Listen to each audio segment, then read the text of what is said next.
Hello friends, नमस्कार, good morning. कैसे हैं आप लोग? मैं आशा करता हूँ कि सब लोग स्वस्थ होंगे, मस्त होंगे, ठीक है, अच्छे होंगे। तो यहाँ पे मैं डेली करंट अफेयर की वीडियो लाता हूँ और आज है 23 जुलाई, ठीक है। आज है 23 जुलाई और आज के दिन है रविवार। और रविवार को आपको पता है कि रिलैक्स का दिन होता है, जिसके एग्जाम में लगा रहे। बाकी यहाँ पे रिलैक्स का दिन होता है मेरे करंट अफेयर की वीडियो में। और यहाँ पे डेली का जो करंट अफेयर मैं पढ़ाता हूँ और साप्ताहिक यहाँ पे रिवीजन होता है, ठीक है, संडे के दिन यानी कि रविवार के दिन और आज के दिन। तो मैं आपके साथ यहाँ करंट अफेयर पढ़ाता हूँ और आपका स्वागत करता हूँ CS के CM क्लासेस में। तो देर नहीं करते शुरू करते उससे पहले मैं आपको एक रिक्वेस्ट करूँगा कि आप ज़्यादा से ज़्यादा वीडियो को लाइक, शेयर और सब्सक्राइब करना ना भूलें प्लीज़, ठीक है। तो आइए शुरू करते हैं। पहला प्रश्न है, यहाँ रिवीजन फॉर्म में ही मैं वीडियो बना रहा हूँ, ठीक है, क्योंकि मैं डेली करंट अफेयर जब बनाता हूँ तो उसको डिटेल में बताता जाता हूँ। और लेकिन यहाँ पे जब रिवीजन में बताऊँगा तो जो इम्पोर्टेंट क्वेश्चन होगा उसको तो मैं डिटेल में कहीं कहीं बता दूंगा, लेकिन सब क्वेश्चन को नहीं बताऊंगा, ठीक है। तो यहाँ देख लीजिए, पहला प्रश्न है, द्विवार्षिक यानी कि 2 वर्ष में एक बार होता है एशियाई एथलेटिक्स चैंपियनशिप। ओके, 2 वर्ष में एक बार होने वाला एशियाई एथलेटिक्स चैंपियनशिप का आयोजन इस बार थाईलैंड में, ये थाईलैंड में हो रहा है, किया जा रहा है। इस बार इसका शुभंकर किस भारतीय देवी या देवता के नाम पर रखा गया? तो आपको यहाँ से पता चल गया कि ये 2 वर्ष में एक बार होता है और एशियाई एथलेटिक चैंपियनशिप है और इसका आयोजन थाईलैंड में किया जा रहा है। तो पूछा जा रहा है जो मस्कट है यानी कि शुभंकर है वो किस भारतीय देवी या देवता के नाम पे रखा गया है, ठीक है। तो ये आपके ऑप्शन है और इसका सही जवाब है ऑप्शन डी, हनुमान जी के नाम पे रखा गया है, लॉर्ड हनुमान जी के नाम पे रखा गया है। इस बात को आप थोड़ा सा ध्यान रखेंगे। और ये एशियाई जो एशियन चैंपियनशिप है वो हो चुका है, ठीक है। तो इसका मेडल टैली भी मैं बताऊँगा। और ये है मस्कट वहाँ का। ये हनुमान जी का मतलब थाईलैंड में जिस तरह से हनुमान जी को देखा जाता है, पूजा जाता है, उस तरह से इनकी तस्वीर वहाँ पे बनाई गई है, ठीक है। और ये है भारतीय स्क्रिप्चर, तो इसको आप देख लेंगे यहाँ पे। तो ये न्यूज आर्टिकल है। आगे चलें तो मेडल टैली में बता देता हूँ। देखिए, जब ये एशियन एथलेटिक्स चैंपियनशिप हो गया, ठीक है, तो उसमें सबसे नंबर 1 रैंक पे जापान था जिसने 37 मेडल जीते। सेकेंड रैंक पे चीन था जिसने 22 मेडल जीते। और थर्ड रैंक पे भारत था जिसने 27 मेडल जीते। तो कुछ लोग कहेंगे सर जी 27 तो ज़्यादा है 22 से, तो दूसरे नंबर बात होना चाहिए। नहीं, देखिए यहाँ पे गोल्ड मेडल की बात की जाती है, जो गोल्ड ज़्यादा जीतता है वही आगे रहता है। तो यहाँ पे देखिए चीन का गोल्ड मेडल 8 है और भारत का 6 है, इसीलिए भारत तीसरे नंबर पे और चीन दूसरे नंबर पे, ठीक है। तो यहाँ इस बात का थोड़ा सा ध्यान रखेंगे। और आगे चलिए आगे चलते हैं। आगे चलने से पहले मैं एक और बात यहाँ बता दूँ आपको। जो प्रीवियस एडिशन हुआ था वो चाइना में होने वाला था, लेकिन कोविड-19 के कारण वो रद्द हो गया था, ठीक है। इसलिए अब जाके हो रहा है ये 2023 में और वो हो रहा है बैंकॉक के थाईलैंड में। चलिए आगे चलते हैं। ये लोकेशन है, ये विश्व का मैप है। और ये वाला जो एरिया है आसियान का है, यानी कि association of south east Asian nation का है। और इसमें 10 मेंबर हैं, टोटल 10 मेंबर हैं। फिलहाल एक मेंबर इसमें जुड़ने वाला है जिसका नाम है ईस्ट तिमोर। तो ये आपको दिख जाएगा यहाँ पे, ठीक है। आगे चलें। अगला प्रश्न है, फ्रांस के बेस्टिल डे पर प्रधानमंत्री नरेंद्र मोदी के ने विजिट किया, ठीक है। फ्रांस में विजिट किया नरेंद्र मोदी जी ने, जो हमारे प्रधानमंत्री हैं। तो उससे संबंधित सत्य कथन की पहचान करना है। यहाँ पे आपको बताना है क्या फ्रांस और भारत के बीच UPI समझौता हुआ है? सही है, हो गया UPI समझौता। The grand cross of the legion of honour award से प्रधानमंत्री नरेंद्र मोदी को सम्मानित किया गया, ये भी सही है। तनी कथन 1 और 2 दोनों यहाँ पे सही हैं, ठीक है। UPI समझौता वहाँ पे हो गया है, ठीक है। ये ऐसा प्रधानमंत्री नरेंद्र मोदी ने भी कहा वहाँ पे खड़े होके। उसके बाद the grand cross of the legion of the honour award, जो वहाँ का हाईएस्ट अवार्ड है, सिविलियन नहीं कहेंगे, वहाँ का हाईएस्ट अवार्ड, जैसे भारत का हाईएस्ट अवार्ड भारत रत्न है, ऐसे ही वहाँ का फ्रांस का highest award the grand cross of the legion of the honour award है। तो इससे प्रधानमंत्री नरेंद्र मोदी को सम्मानित किया गया और ऐसा सम्मान पाने वाला प्रधानमंत्री भारत का पहले हैं ये, ठीक है। इस बात को ध्यान रखेंगे। आगे चले तो ये देखिए सम्मान से यहाँ पे सम्मानित कर रहे हैं। बाकी जो UPI वाला है इसका विस्तार हो रहा है, जो यूनिफाइड पेमेंट्स इंटरफेस है भारत का, जिसमें कई लोगों को, कई देशों को जोड़ चुका है। UK को, नेपाल को, भूटान को, सिंगापुर को, ऑस्ट्रेलिया को, ओमान को, फ्रांस को, ठीक है, फ्रांस को भी जोड़ दिया है। तो आने वाले कई देश इससे अभी आगे जुड़ेंगे। इससे फ़ायदा क्या होगा कि फ़ायदा यही होगा कि अगर आप कभी भी इन देशों में जाते हैं या फिर ट्रेड वहाँ पे करना चाहते हैं तो रुपये में वहाँ पे भुगतान कर सकते हैं UPI के माध्यम से, ठीक है। रही फ्रांस की बात, तो ये रहा फ्रांस का लोकेशन, आपको दिख जाएगा यहाँ पे। वेस्टर्न यूरोप में पड़ता है फ्रांस और ये है ब्रिस्बेन की खाड़ी। आगे चलें। किस देश की संसद ने एक बिल पेश करके अपने देश की सुप्रीम कोर्ट की पावर को कम कर दिया है? तो इसका सही जवाब है इजराइल। इजराइल ने एक बिल पेश किया संसद में, ठीक है। वहाँ की जो संसद है, जिसे हम नेसेट कहते हैं, उस संसद में ये बिल पेश किया कि सुप्रीम कोर्ट की पावर कम होना चाहिए। क्यों? क्योंकि आपको पता है कि जो न्यायपालिका होता है वो कार्यपालिका के कामों में बहुत हस्तक्षेप करता है। तो वहाँ पे ऐसा लगा उन लोगों को कि न्यायपालिका बहुत ज़्यादा हस्तक्षेप कर रही है, तो उन्होंने बिल पेश किया संसद में और सुप्रीम कोर्ट की पावर को कम किया, ठीक है। तो ये इजराइल की बात हो जा रही है और इजराइल के जो संसद है उसका नाम है नेसेट, इस बात को भी थोड़ा ध्यान रखेंगे। और ये इजराइल का मैप आपको यहाँ दे सकते हैं, ठीक है। इजराइल का मैप है, यहाँ दिखेगा वेस्ट बैंक और यहाँ दिखेगा गाजा पट्टी जो विवादित एरिया है, इधर दिखेगा गोलन हाइट, इधर नॉर्थ में लेबनान है, इधर जॉर्डन है, इधर इजिप्ट दिखेगा और ये है मेडिटेरियन सी यानी कि भूमध्य सागर। आगे चलिए, अगला प्रश्न है, अभी हाल ही में किस देश ने भारतीय क्रिकेट बोर्ड से अपने यहाँ एक क्रिकेट स्टेडियम बनाने की उम्मीद जताई है? ठीक है, तो अर्ज किए हैं, तो किसने अर्ज किया है? ईरान ने। ईरान ने कहा कि भाई हमारे यहाँ भी क्रिकेट बोर्ड बनाइए, हमारे प्लेयर भी आपके आईपीएल यानी इंडियन जो प्रीमियर लीग है उसमें भी खेलना चाहते हैं, ठीक है, जिससे कि हमारे प्लेयर सीख सके कि किस तरह से अच्छा क्रिकेट खेला जाता है, बॉलिंग किस तरह से अच्छी की जाती है और बैटिंग किस तरह से अच्छी की जाती है। ये सब सीखने के लिए ईरान ने अर्ज किया है भारत से कि हमारे यहाँ एक क्रिकेट स्टेडियम बनाइए। कहाँ पे? चाबहार पे, ठीक है। तो ये अपना सुंदर भारत और ये है मुंबई पोर्ट। मुंबई पोर्ट से ये अरब सागर होते हुए जाते हैं। आप ईरान चले जाएंगे तो यहाँ पे मिलेगा आपको चाबहार पोर्ट, ठीक है। चाबहार पोर्ट जो ईरान में ही पड़ता है। तो ईरान ने अर्ज किया है कि चाबहार पोर्ट के आसपास आप क्रिकेट स्टेडियम बनाइए, ठीक है। ये देखिए, ये न्यूज़ आर्टिकल है उससे संबंधित। आइए आगे चलते हैं। अभी एशियन कबड्डी चैंपियनशिप 2023 हुआ था, उसमें भारत ने ईरान को फाइनल में हरा दिया था। चलिए, अभी कहाँ पर हाल ही में रेजर पे, ठीक है, रेजर पे ने अपना पहला अंतर्राष्ट्रीय भुगतान गेटवे ओपन किया है। तो इसका सही जवाब है मलेशिया में। अभी मलेशिया में हाल ही में रेजर पे एक समझ लीजिए ऑनलाइन पेमेंट सिस्टम है, ठीक है। इसके माध्यम से आप ऑनलाइन पेमेंट कर सकते हैं। तो रेजर पे ने अपना पहला अंतर्राष्ट्रीय भुगतान गेटवे कहाँ ओपन किया है? तो मलेशिया में किया। इस बात को ध्यान रखेंगे। मलेशिया की लोकेशन देख लीजिए, यहाँ पे आपको दिखेगा अपना सुंदर भारत, ठीक है, और यह है इंडोनेशिया और यहाँ दिखेगा आपको मलेशिया। ओके, आगे चले। तो अगला प्रश्न है, विश्व युवा कौशल दिवस कब मनाया गया? ये आपको बताना है। विश्व युवा कौशल दिवस, तो इसका सही जवाब है 15 जुलाई को विश्व युवा कौशल दिवस मनाया गया। 14 जुलाई को बेस्टिल डे मनाया जाता है, यूरोप का जो राष्ट्रीय एक त्यौहार है वहाँ पे, जहाँ पे प्रधानमंत्री नरेंद्र मोदी जी को इन्वाइट किया गया था। तो आगे चलते हैं।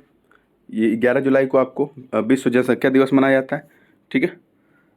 अगला प्रश्न है, अभी हाल ही में कोई भाषा को 8वीं अनुसूची में शामिल करने के लिए किस राज्य सरकार ने प्रस्ताव पारित किया है? ठीक है, तो इसका सही जवाब है उड़ीसा।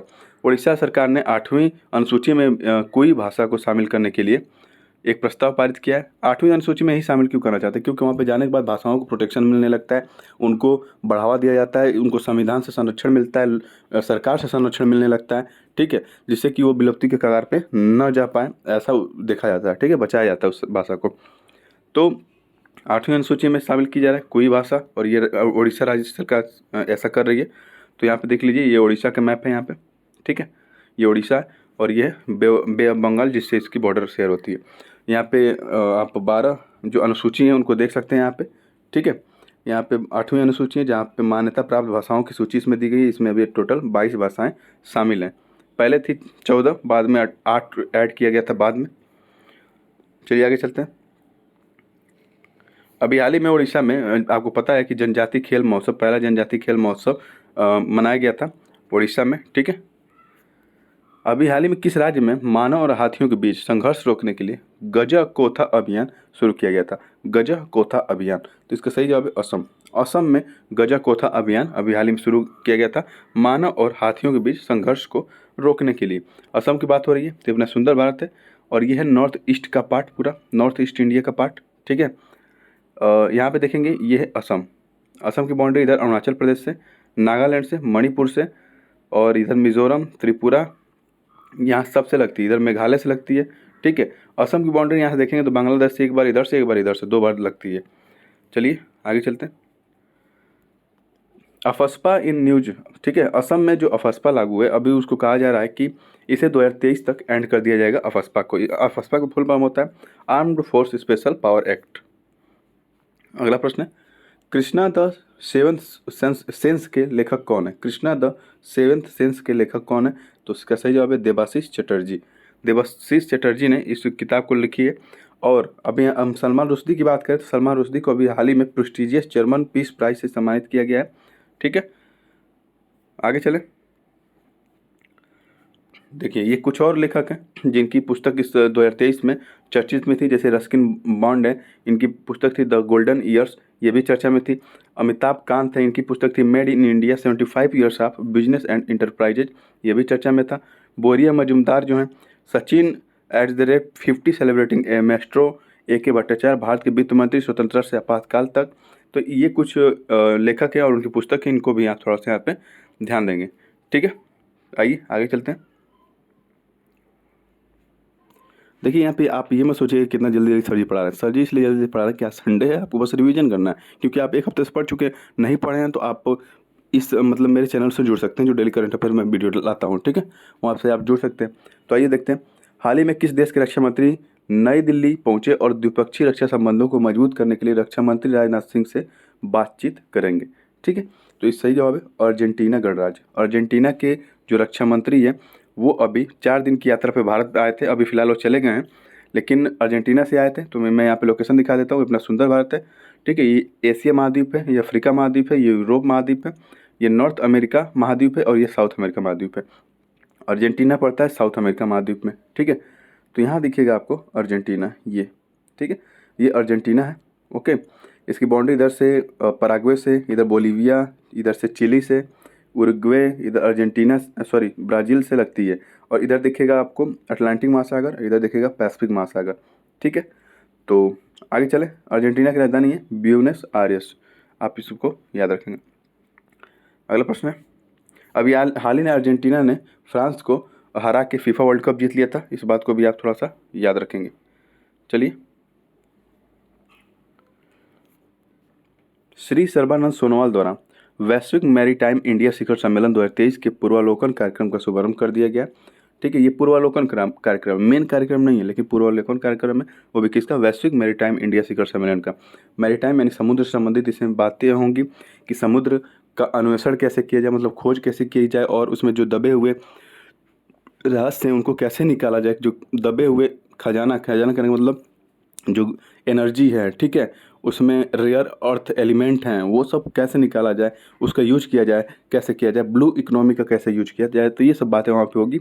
ठीक है, तो वैश्विक मैरीटाइम इंडिया शिखर सम्मेलन में, और ये कहाँ पे हो रहा है? महाराष्ट्र में। ठीक है, तो ये है महाराष्ट्र की लोकेशन, यहाँ देख सकते हैं आप, ये महाराष्ट्र की लोकेशन है। ठीक है, जिसकी राजधानी मुंबई है। आगे चले, तो ये सब है।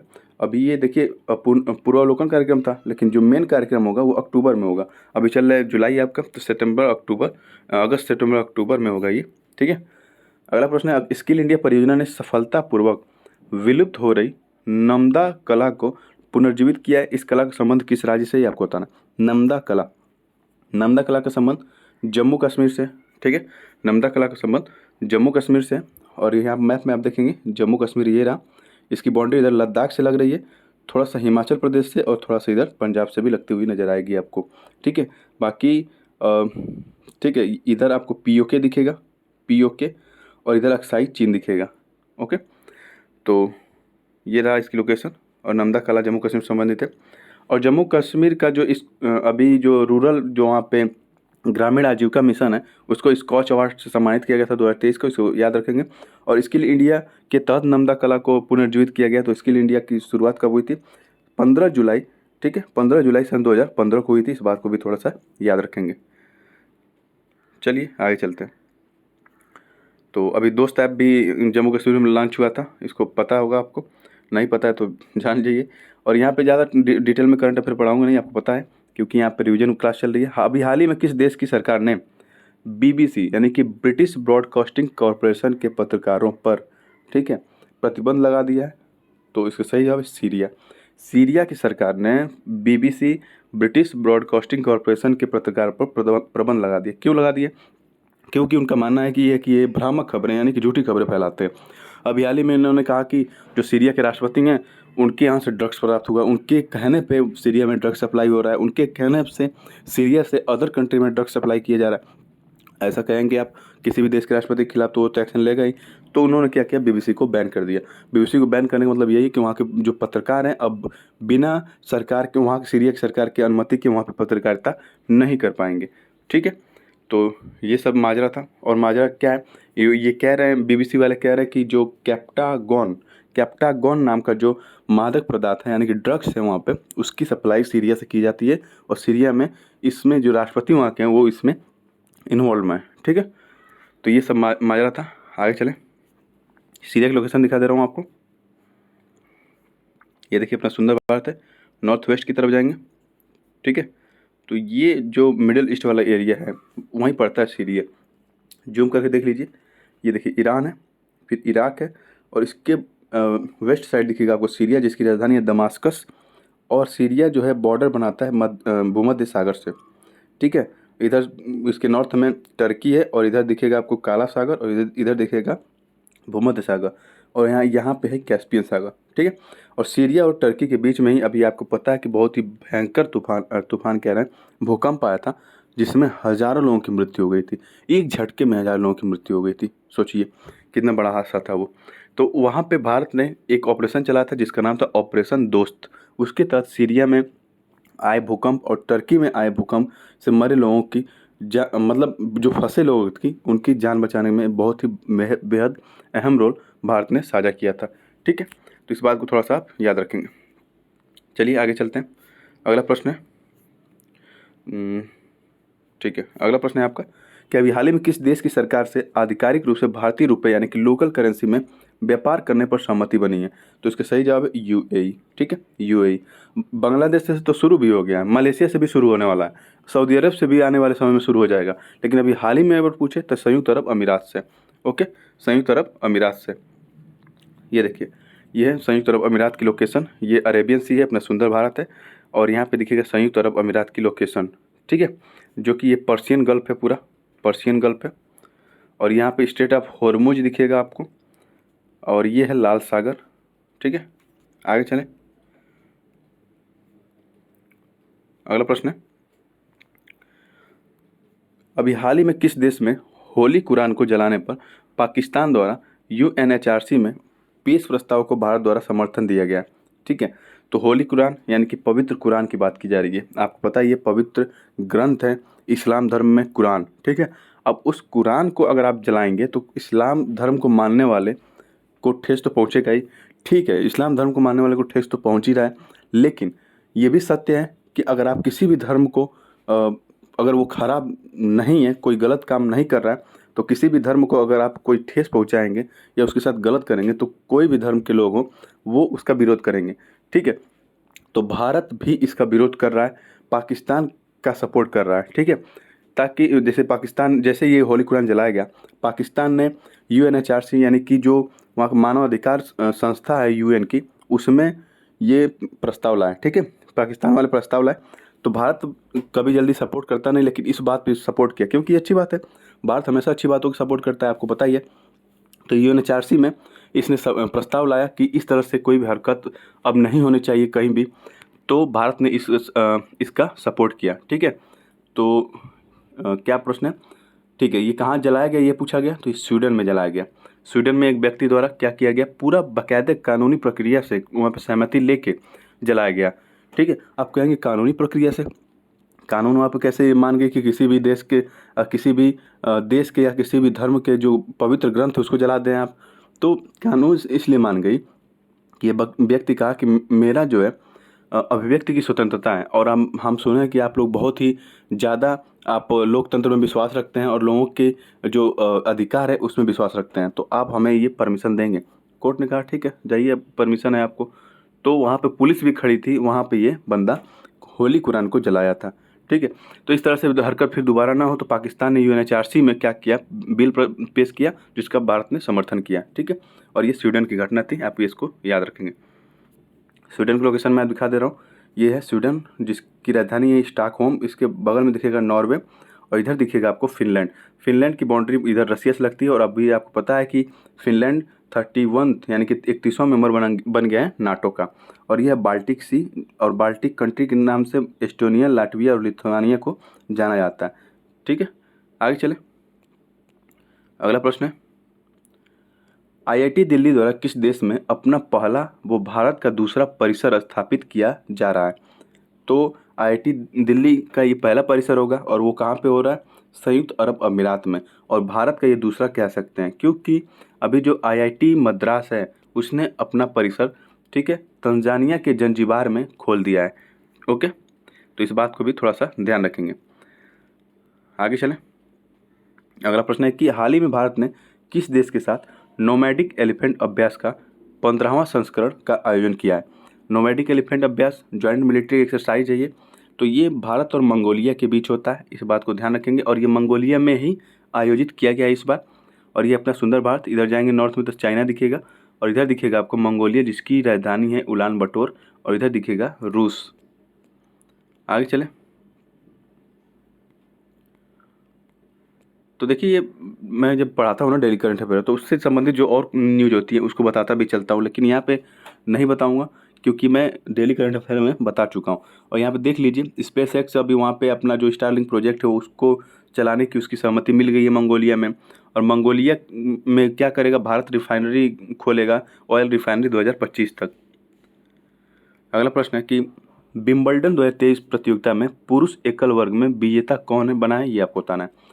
तो विंबलडन अभी हो गया। देखिए कौन कौन सी प्रतियोगिता होगी, पहले ये दिखा देता हूँ। ऑस्ट्रेलियन प्रतियोगिता होगी ये 2023 का, ऑस्ट्रेलियन ग्रैंड स्लैम हो गया।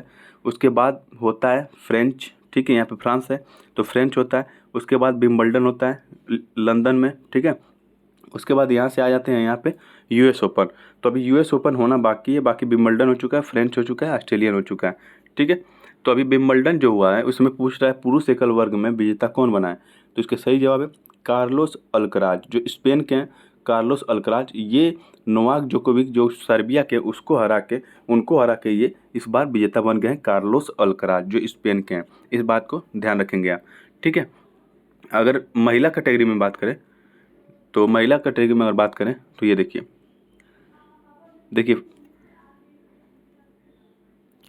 पुरुषों में तो कार्लोस अल्कराज जीते हैं। और महिला पूछे कि महिला में विंबलडन कौन जीता है 2023 का, तो मार्केटा वोंड्रोसोवा ने जीता है, ठीक है। और अगर मैं यहाँ पे दिखाऊँ, यहाँ पे देखिए ऑस्ट्रेलियन ओपन 2023 किसने जीता है पुरुषों में, तो नोवाक जोकोविक। 2023 में फ्रेंच ओपन कौन जीता है, तो नोवाक जोकोविक। लेकिन या विंबलडन जब हुआ तो नोवाक जोकोविक को हरा के कार्लोस अल्कराज जीत गए यहाँ पे, ठीक है। महिलाओं में बात करें तो ऑस्ट्रेलियन ओपन आरियाना जो सबालेंका है उसने जीता। उसके बाद फ्रेंच ओपन ईगा स्वितेक ने जीता था। और विंबलडन जो है वो मार्केटा वोंड्रोसोवा ने जीत लिया है, ठीक है। इस बात को ध्यान रखेंगे। आगे चले। अभी हाल ही में नाटो शिखर सम्मेलन 2023 विनियस में संपन्न हुआ। विनियस किस देश की राजधानी है, ये आपको बताना है।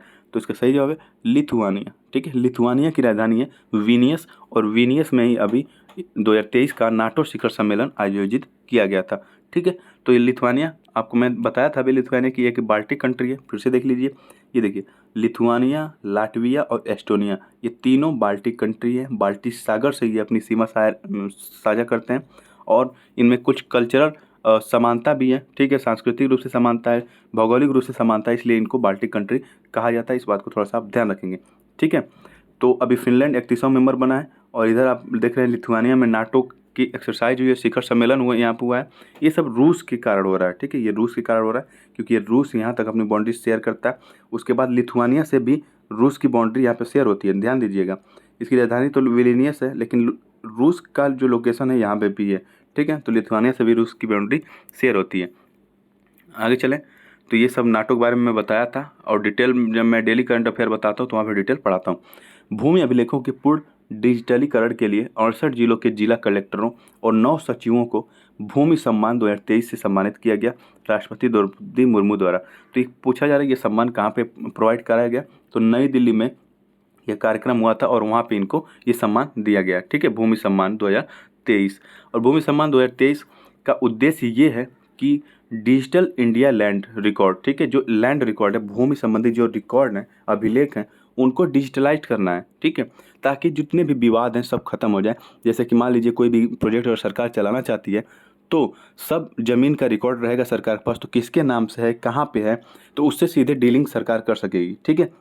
तो इस तरह से जो भी विवाद है वो जल्द से जल्द निपट जाए, चाहे गांव लेवल पे हो चाहे शहर लेवल पे कहीं भी हो, सब लैंड यानी जो भी भूमि है उनको डिजिटलाइज्ड करना है। इसी मकसद से जो अच्छा काम किया है उसे भूमि सम्मान पत्र दिया गया है, ठीक है। आगे चले तो अगला प्रश्न है, अभी पीएम मोदी ने वीर सावरकर अंतर्राष्ट्रीय एयरपोर्ट के नए टर्मिनल का उद्घाटन कहाँ किया है, ये बताना है। तो इसका सही जो है पोर्ट ब्लेयर, पोर्ट ब्लेयर में अभी इसका उद्घाटन किया गया है, ठीक है। वीर सावरकर की बात करें तो इनका जन्म हुआ था 1883 में महाराष्ट्र में, मृत्यु हुई थी 1966 में, और ये जो थे अखिल भारतीय हिंदू सभा से जुड़े हुए थे, ठीक है। पोर्ट ब्लेयर में देखिए उद्घाटन हुआ है, और मैं दिखा दूँ अगर पोर्ट ब्लेयर की लोकेशन आपको, तो ये अपना पैन इंडिया है और ये है अपना अंडमान निकोबार आइलैंड, ठीक है।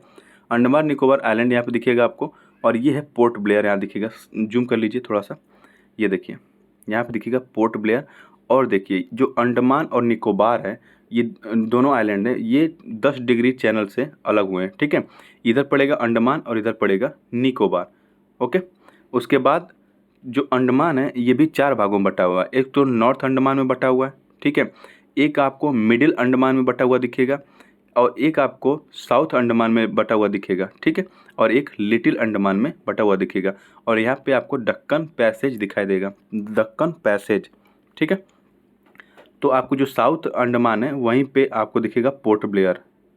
आगे चलें तो अगला प्रश्न है, अभी हाल ही में भारत के 2 फ्रंटलाइन युद्धपोत आईएनएस यानी कि इंडियन नेवल शिप सह्याद्री और आईएनएस कोलकाता को हिंद महासागर क्षेत्र में कहाँ पर तैनात किया गया है, तो इसका सही जवाब है जकार्ता, ठीक है, जकार्ता में। जकार्ता कहाँ की राजधानी है, इंडोनेशिया की राजधानी है जकार्ता, और वहाँ पे इनको तैनात किया गया है अभी, ठीक है।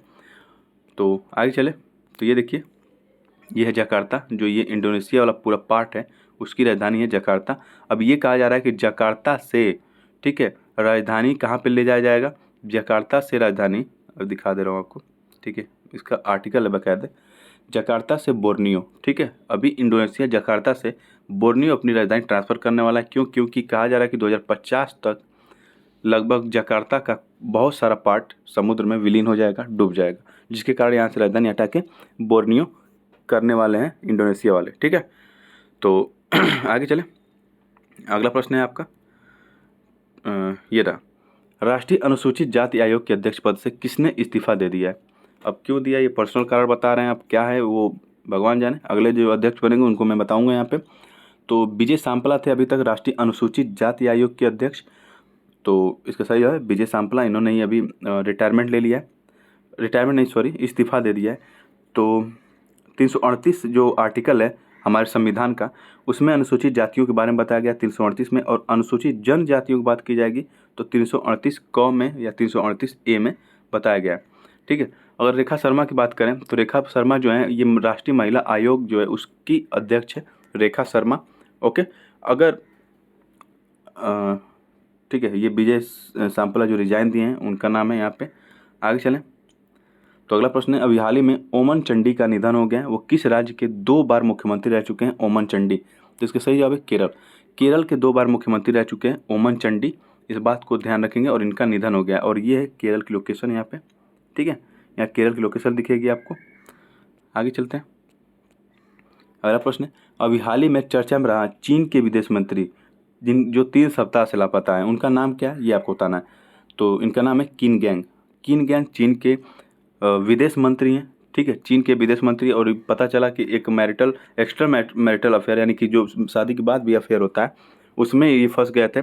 यूएस की पत्रकार हैं, ये मूल रूप से तो चाइना की हैं लेकिन यूएस में रहती हैं, तो वहाँ के जो पत्रकार हैं इनके प्रेम संबंध में ये फंस गए थे, ऐसा बताया जा रहा है। और तब से अब चाइना सरकार उनको गायब करवाया, कि कौन गायब करवाया ये पता नहीं चला, ठीक है। तो ये न्यूज़ में बना हुआ था, और ये फॉरेन मिनिस्टर है, कोई आम व्यक्ति नहीं, वहाँ के विदेश मंत्री हैं, तो ये न्यूज़ कवर करना जरूरी था, तो इस बात को थोड़ा सा ध्यान रखेंगे।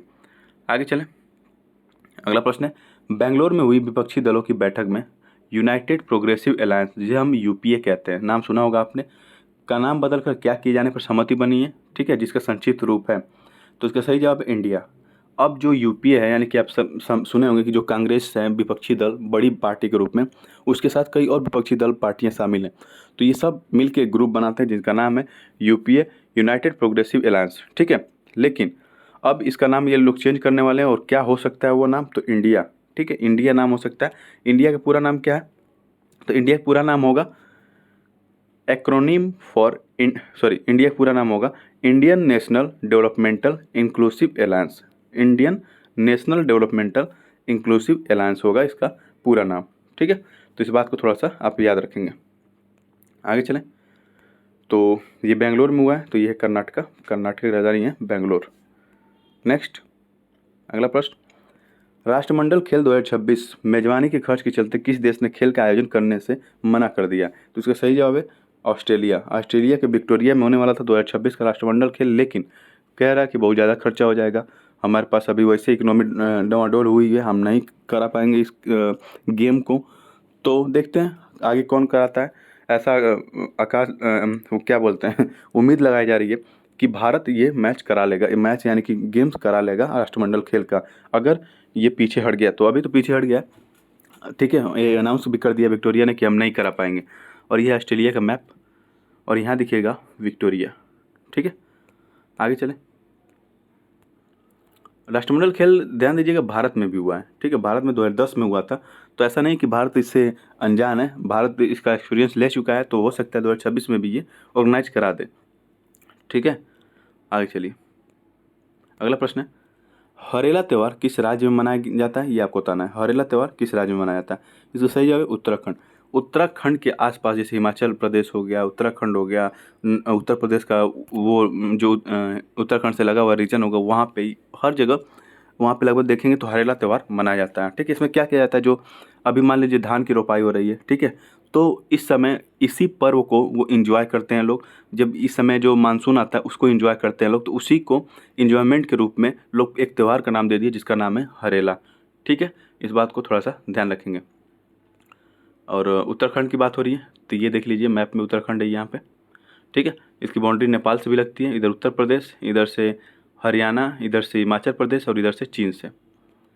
आगे चलिए,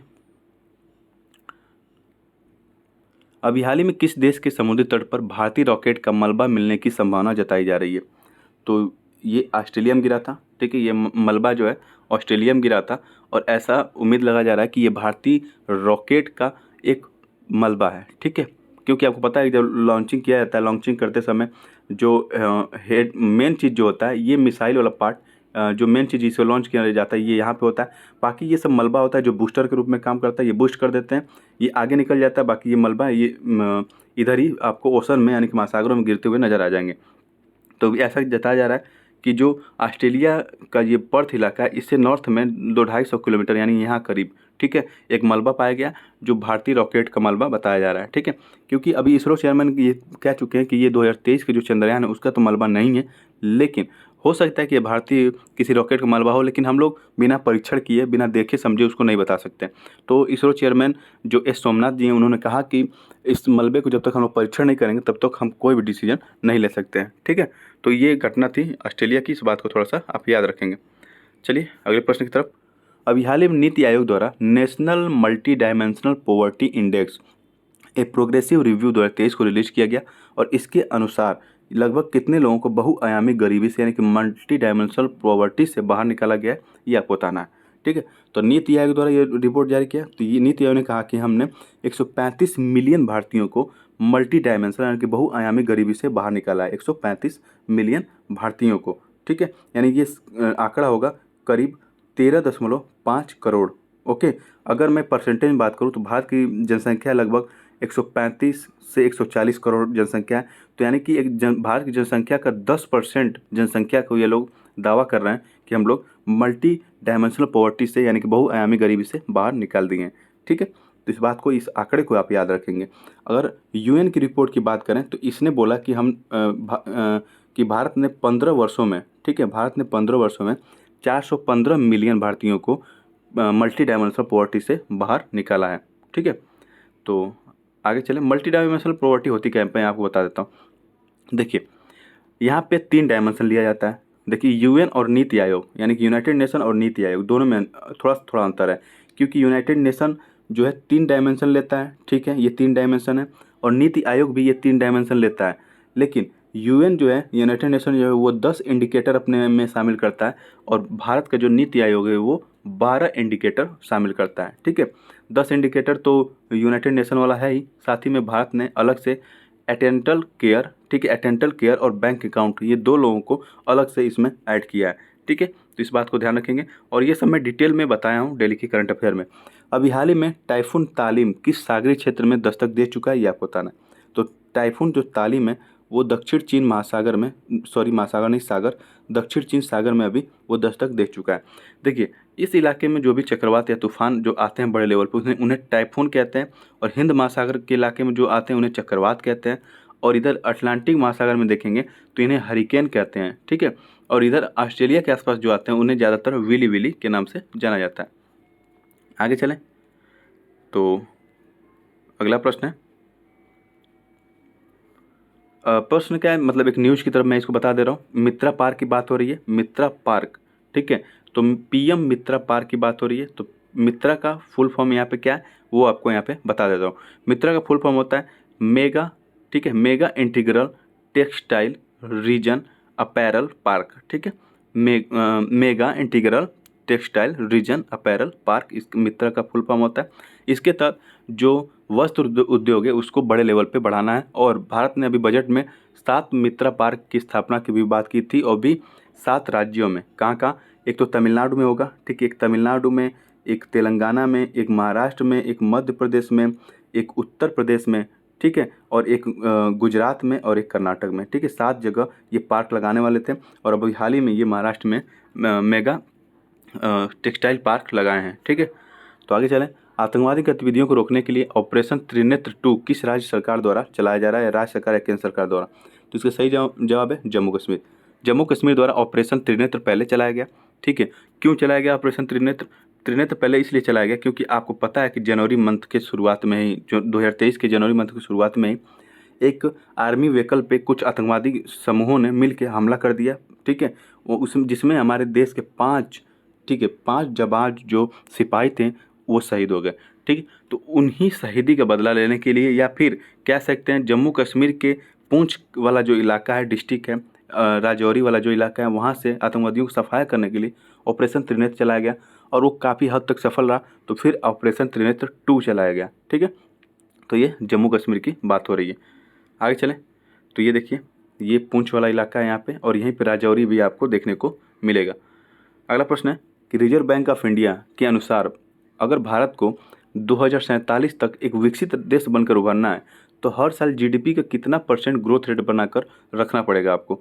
तो ऐसा आरबीआई ने अनुमान लगाया, तो इसका सही जवाब है 7.6%, 7.6%, 7.5%, 7.8 या 8% या 7%, ऐसे ही ग्रोथ रेट बना के हर साल रखना पड़ेगा, तब जाके भारत कहीं 2047 तक, ठीक है, एक विकसित कंट्री के रूप में उभर पाएगा। इस बात को ध्यान रखना है, ठीक है। तो आरबीआई ने कहा कि 7.6% की ग्रोथ रेट बना के आपको रखना पड़ेगा। अगला प्रश्न है, इंटरनेशनल मून डे या वर्ल्ड चेस डे दोनों एक ही दिन मनाया जाता है, एक ही दिन, मतलब एक ही तारीख को मनाया जाता है। तो इसका सही जवाब है 20 जुलाई।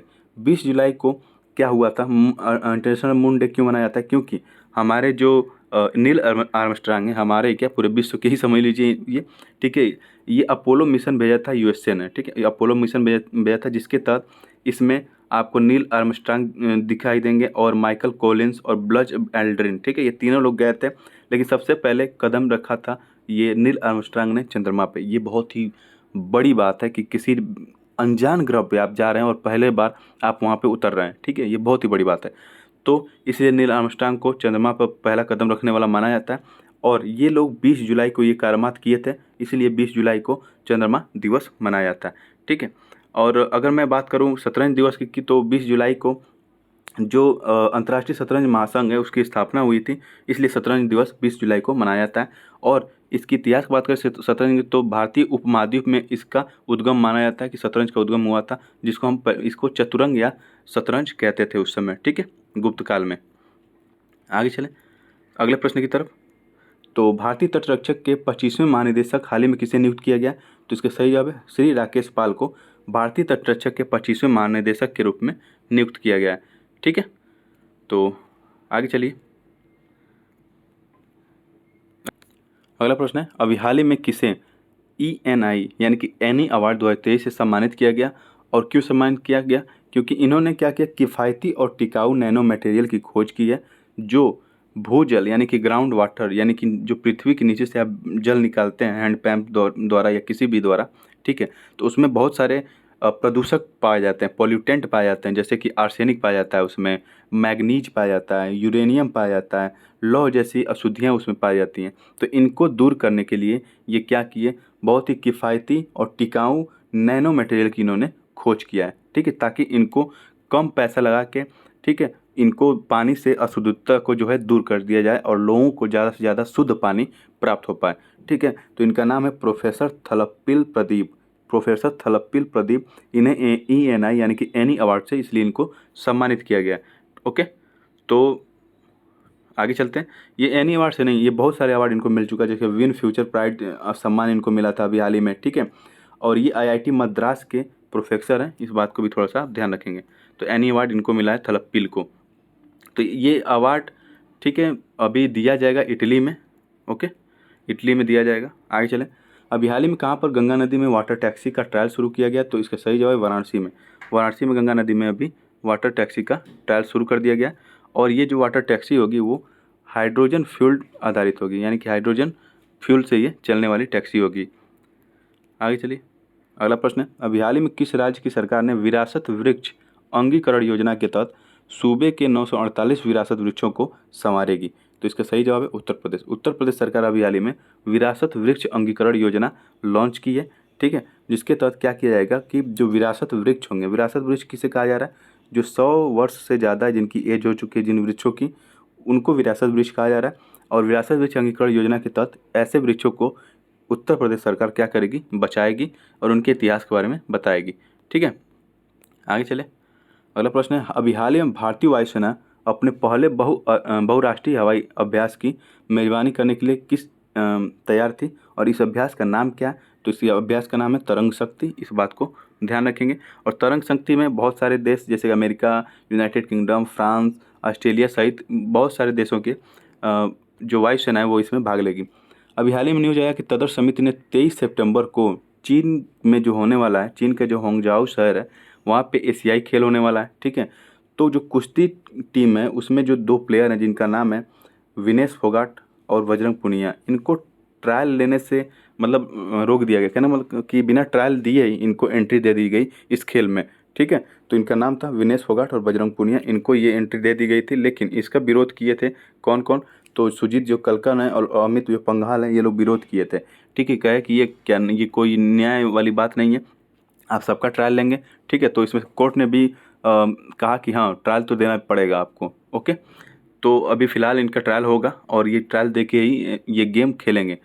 आगे चलें, अभी हाल ही में जारी फीफा पुरुष फुटबॉल टीम रैंकिंग में किस शीर्ष स्थान किस देश को मिला है? तो इसका सही जवाब है अर्जेंटीना को यहाँ पे शीर्ष स्थान मिला है। सेकेंड नंबर पे फ्रांस है, पहले नंबर पे अर्जेंटीना आपको यहाँ पे देखने को मिलेगा। और भारत की रैंक तो पहले 100 थी।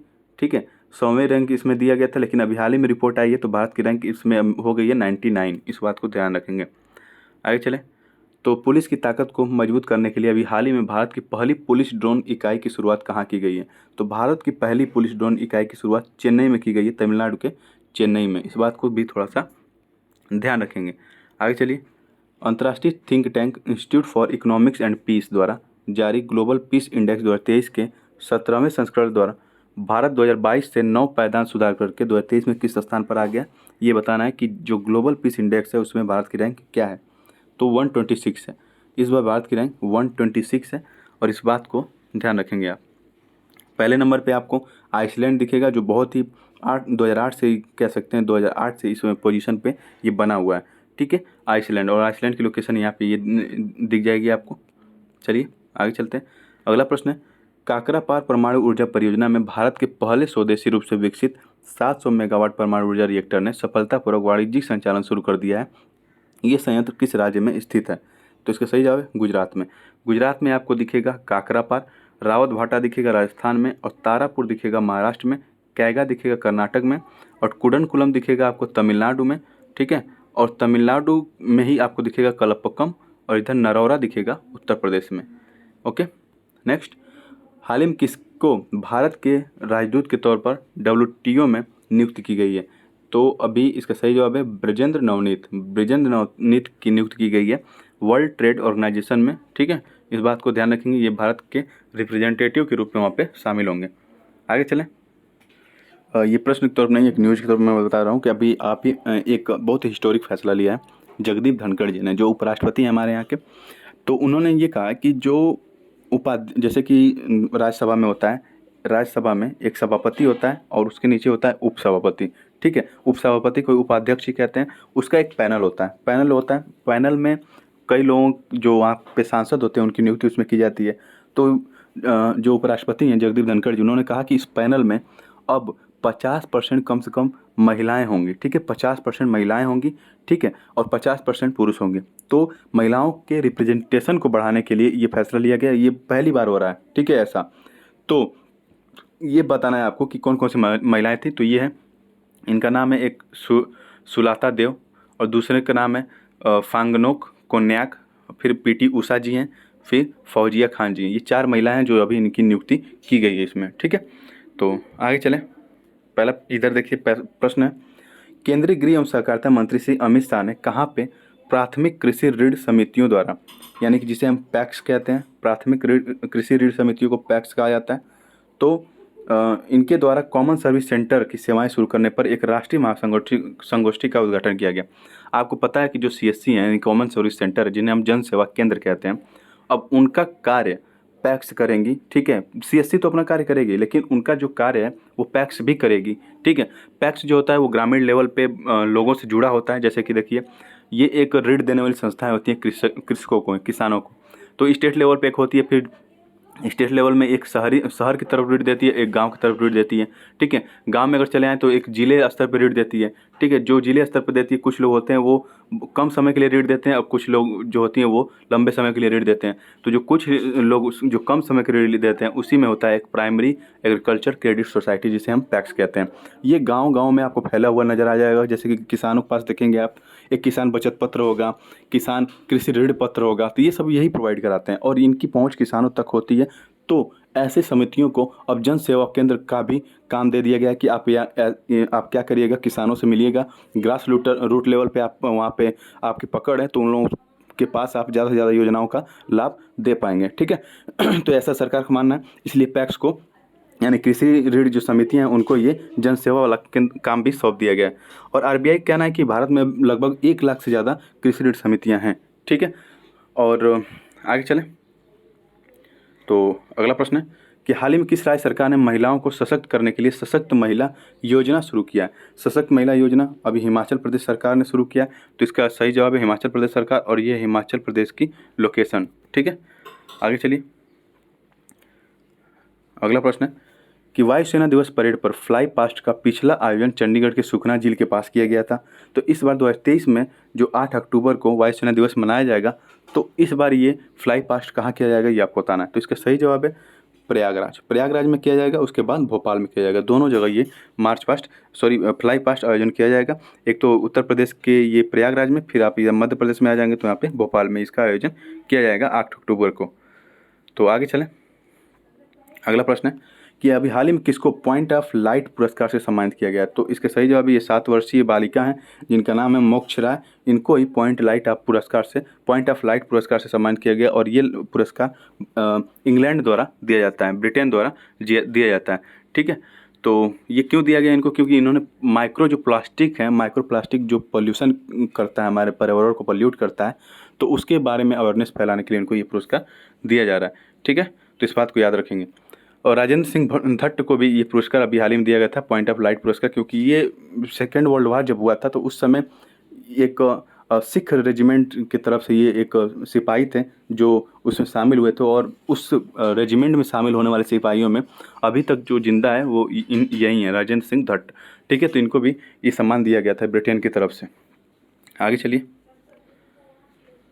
अगला प्रश्न है कि किस देश के राष्ट्रपति भारत यात्रा पर अभी आए हुए हैं? तो इसका सही जवाब है श्रीलंका। श्रीलंका के राष्ट्रपति जो हैं रानिल विक्रमसिंघे, वो यहाँ पे भारत की यात्रा पे आए हुए हैं। ठीक है, तो नेक्स्ट अगला प्रश्न है, हाल ही में रेलवे सुरक्षा बल का महानिदेशक किसे नियुक्त किया गया है? तो रेलवे सुरक्षा बल का यानी कि रेलवे प्रोटेक्शन फोर्स यानी कि आरपीएफ की बात हो रही है, तो इसका महानिदेशक अभी हाल ही में मनोज यादव को नियुक्त किया गया है। ठीक है, आगे चलें।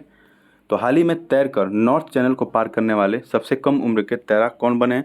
तो इसका सही जवाब है अंशुमन जो झिंगरन है, वो नॉर्थ चैनल को पार करके सबसे कम उम्र के तैराक बने हैं। और नॉर्थ चैनल की मैं लोकेशन अगर आपको दिखाऊं तो यहाँ पे दिखेगा आपको ब्रिटेन का, ठीक है, लोकेशन। और मैं यहाँ जूम कर देता हूँ तो देखिए ये इंग्लैंड है, ये वेल्स है, ये आयरलैंड है, ये नॉर्दर्न आयरलैंड है, ये स्कॉटलैंड है। तो नॉर्दर्न आयरलैंड और स्कॉटलैंड के बीच में यहाँ दिखेगा आपको नॉर्थ चैनल। ठीक है, इसको ही इन्होंने पार किया था। आगे चलें। तो हाल ही में जारी फीफा रैंकिंग 2023 में भारत को किस स्थान पर रखा गया? तो अभी मैंने बताया पहले इसकी रैंक 100 थी, अभी ये हो गई है 99। ठीक है, ये लेटेस्ट रैंकिंग है। तो आगे फिलहाल साप्ताहिक करंट में इतना ही। ठीक है, वीडियो कैसी लगी आपको? रिवीजन मोड में आप इसको देखते रहिए। कमेंट बॉक्स में लिख के जरूर बताइए कि इसमें क्या और सजेशन दे सकते हैं आप, क्या क्या सुधार करना है, क्या नहीं करना है। मैं इसको ज़रूर सुनूंगा और उसमें ऐड करने की कोशिश करूँगा। तो धन्यवाद। आप इसको रिवीजन कर मोड में देख सकते हैं। अगर आप डेली करंट अफेयर की वीडियो से जुड़ना चाहते हैं तो आप मेरे चैनल को सब्सक्राइब कर सकते हैं। ठीक है, धन्यवाद। Thank you.